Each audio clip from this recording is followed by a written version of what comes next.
Hello friends, வணக்கம் and welcome back to Critics Mount 2 and movie segmentல ரீசெண்டா Tamil டப்ல release ஆன ரெண்டு படம் என்னங்கறத இந்த வீடியோ பார்த்து தெரிஞ்சுக்கலாம். நம்ம லிஸ்ட்ல இருக்கக்கூடிய ஃபர்ஸ்ட் மூவி என்னன்னு கேட்டீங்கன்னா பரோஸ், நம்ம லிஸ்ட்ல இருக்கக்கூடிய செகண்ட் மூவி என்னன்னு கேட்டீங்கன்னா கர்வன் தி ஹண்டர். ரெண்டுமே தமிழ் டப்ல ரிலீஸ் ஆகி பயங்கர எக்ஸ்பெக்டேஷன்ஸ்ல ரிலீஸ் ஆகி பல இடத்துல அடி வாங்கின படங்கள்ங்கிறதையும் மனசுல வச்சுக்கோங்க. நம்ம லிஸ்ட்ல இருக்கக்கூடிய ஃபர்ஸ்ட் மூவி என்னன்னு கேட்டீங்கன்னா பரோஸ் 2024ல தமிழ் டப்ல ரிலீஸ் ஆன 3D super hero fantasy adventure drama movie ஸ்டைல தான் இந்த மூவியை மோகன்லாலே நடிச்சு டைரக்ட் பண்ணி ரிலீஸ் பண்ணியிருந்தாரு. டெபியூட் அண்ட் டைரக்டரா பயங்கரமா சொதப்பி இருக்காரு. ஃபர்ஸ்ட் 10 நிமிஷத்துக்கான விஷுவல்ஸ் 3D எலமெண்ட்ஸ் எல்லாமே நல்லா இருந்தாலும் படம் பிரசன்ட்டுக்கு வந்ததுக்கு அப்புறம் பல இடத்துல அடி வாங்கி இருக்கு. காம்ப்ரமைஸ் பண்ணி தான் ஒப்பேத்தி வச்சிருக்காங்க. படத்தை 2 மணி நேரத்துக்கு ஜவ்வா இழுத்துருக்காங்க. ஷார்ட் அண்ட் ஸ்வீட்டா 1.5 மணி நேரத்துக்குள்ள கிறிஸ்பியா பிரசென்ட் பண்ணியிருந்தாலே கிட்ஸுக்கு பிடிக்கிற மாதிரியான ஒரு ஹை மொமெண்டிவ் வா ஃபேக்டர் ஈஸியா கிரியேட் பண்ணிருக்க முடியும். பயங்கரமான ஒரு ஸ்லோனஸ் இந்த மூவில உங்களால ஃபீல் பண்ண முடியும். சிம்பிளான ஒன் லைன் ஸ்டோரி என்னன்னு கேட்டீங்கன்னா, மோகன்லால் 400 வருஷமா ஒரு புதையலை பாதுகாக்கிற பூதமா இருக்காரு.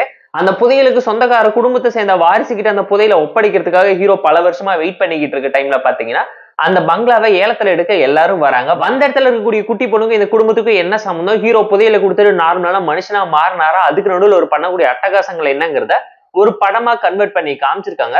தமிழ் டப்பிங் ப்ராப்பரா இருந்துச்சு. பெர்ஃபார்மன்ஸ் அந்த அளவுக்கு இம்ப்ரெசிவா இல்ல. அதுக்கு முக்கியமான காரணமே கேரக்டர்ஸ் எதுவுமே எமோஷனலா ப்ராப்பரா எஃபெக்டிவா யூஸ் பண்ணாம விட்டுட்டாங்க.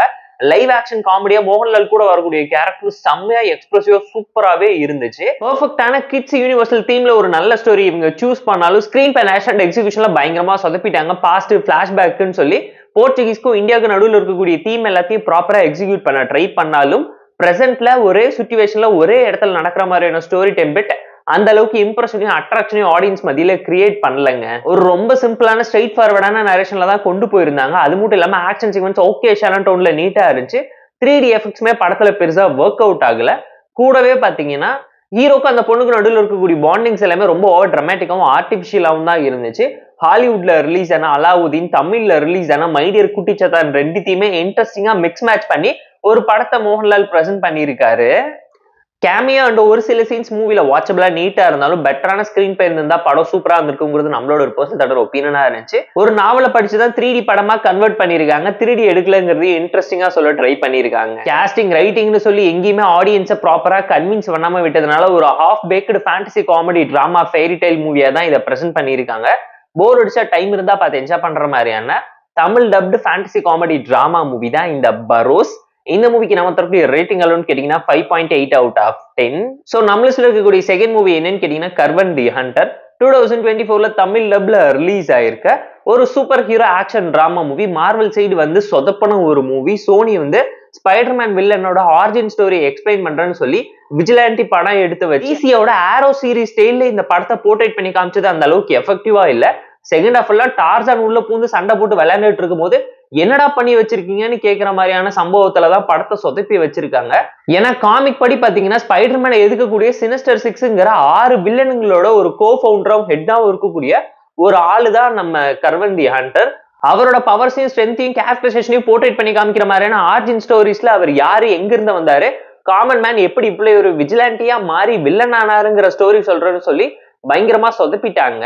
பிளான் ஒன்லைன் ஸ்டோரி என்னன்னு கேட்டீங்கன்னா, அம்மா இறந்தப்ப அப்பா கூட வேட்டைக்கு ஹீரோவும் அவரோட தம்பியும் போறாங்க. தம்பியை காப்பாத்துறதுக்காக ஹீரோ முன்னாடி வந்து நின்று சிங்கத்தை சுட்டு உயிரை கொடுக்குற ஸ்டேஜுக்கு போனப்ப யாருன்னே தெரியாத ஒரு பொண்ணு அவகிட்ட இருக்கக்கூடிய சிரம கொடுத்து ஹீரோவை காப்பாத்தும் போது சிங்கத்தோட ரத்தம் ஹீரோவோட பிளட்ல கலக்க ஹீரோ ஒரு விஜிலாண்டியா உருமாறி காட்டுல இருக்க விலங்குகளையும் மக்களையும் காப்பாத்துறதுக்காக தான் அப்பாவை எதுக்குறாரு. அந்த மாதிரி டைம்ல அப்பாவோட எதிரியான ரைனோ பாத்தீங்கன்னா தம்பியை கடத்திக்கிட்டு போயிடறான். தம்பியை ஹீரோ காப்பாத்தினாரா, ரைனோ கூட சண்டை போட்டாரா, இதுக்கு நடுவில் ஹிப்னாட்டிஸ்டிக் வில்லனா வரக்கூடியவன் என்னென்ன சம்பவம் பண்றான், ஹீரோக்கு என்ன ஆச்சு, வில்லனை ஹீரோவாக்கி ஆரிஜின் ஸ்டோரி சொல்லி திரும்ப எப்படிதான் அவனை வில்லனாக்குனீங்க, அவன் பண்ணக்கூடிய சம்பவம் என்னன்னு சொல்லி தானோஸ் லெவலுக்கு ஹைப்பையும் ஹை ஸ்டோரியும் வச்சுக்கிட்டே ஒட்டுமொத்த யூனிவர்ஸும் ஒன்னா சேர்ந்து குத்தி ஒண்ணுமே இல்லாத படத்தை ஏன்டா ஒப்பேத்தி வச்சிங்கன்னு சொல்லி சோனியை கலாச்சிக்கிட்டு இருக்காங்க. சிஜி விஎஃப்எக்ஸ் விஷுவல்னு சொல்லி ரைனோட சீக்வன்ஸ் எல்லாம் அந்த அளவுக்கு இம்ப்ரெசிவா இல்ல. தமிழ் டப்பிங் ப்ராப்பரா நீட்டா தான் பிளேஸ் பண்ணிருக்காங்க. பெர்ஃபார்மன்ஸ் குறை சொல்ல முடியாத அளவுக்கு எல்லாருமே ப்ராப்பரா சூப்பரா நடிச்சிருக்காங்க. நம்ம கதையோட ஹீரோ ஒன் மேன் ஷோவா தட்டி தூக்க ரொம்பவும் எஃபோர்ட் போட்டிருக்காரு, ட்ரை பண்ணிருக்காரு. ஸ்டோரி வைஸ் ஒரு ரொட்டீனான சிம்பிளான காமிக் ஸ்டோரி தான் திரும்ப ரீக்ரியேட் பண்ணிருக்காங்க. But screen by nation and execution அந்த அளவுக்கு இம்ப்ரெசிவாவும் எஃபெக்டிவாவும் ஒர்க் அவுட் ஆகலங்கிறது கண்டிப்பா இந்த மூவி பார்க்க உங்களால தெரிஞ்சுக்க முடியும். டெக்னிக்கலா சவுண்டா பிரசென்ட் பண்ணியிருந்தாலும் ஆடியன்ஸ் அட்ராக்ட் பண்ணி இம்ப்ரெஸ் பண்ணலங்கிறது ஒரு சின்ன டிசப்பாயின்மெண்ட்டையும் கொடுத்துருக்கு. ஆக்ஷன் சீக்வன்ஸை நிறைச்சு கொடுத்துருக்காங்க. விஜிலாண்டி மூவி ஸ்டைல்ல ப்ரெடிக்டபிளான ஸ்டோரி தான் இதுவும். எண்டிங் ரொம்ப சிம்பிளா இருந்துச்சு. ரியல் லைஃப் விஷுவல்ஸ் நிறைய இடத்துல கவர் பண்ணி தான் ஆக்ஷன் சீக்வன்ஸோட மெர்ஜ் பண்ணியிருக்காங்க. கிளைமேக்ஸ் எமோஷன் ஆக்ஷன் சொல்லி காமெடியிலும் கொஞ்சம் ஃபோக்கஸ் பண்ணியிருந்தா ஒரு ஹாலிவுட் மூவி தரமா இருந்திருக்கும்னு நீங்களே பர்சனலா ஃபீல் பண்ணுவீங்க.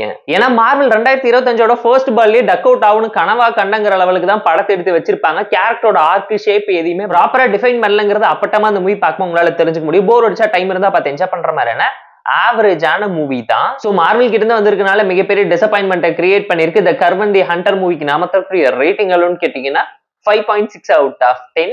இந்த வீடியோ பிடிச்சா லைக் பண்ணி, கமெண்ட், ஷேர் பண்ணி, சப்ஸ்கிரைப் பண்ணி சப்போர்ட் பண்ணி. இந்த வீடியோ பிடிக்காம இருக்க டிஸ்லைக் அடிச்சு கமெண்ட் பண்ணி. நம்ம டெலிகிராம் சேனலுக்கு லிங்க் டிஸ்கிரிப்ஷன்ல இருக்கு. ஜாயின் பண்ணிக்கோங்க. டெய்லி அப்டேட்ஸ் உங்களுக்கு அந்த tata bye, see you and love you all.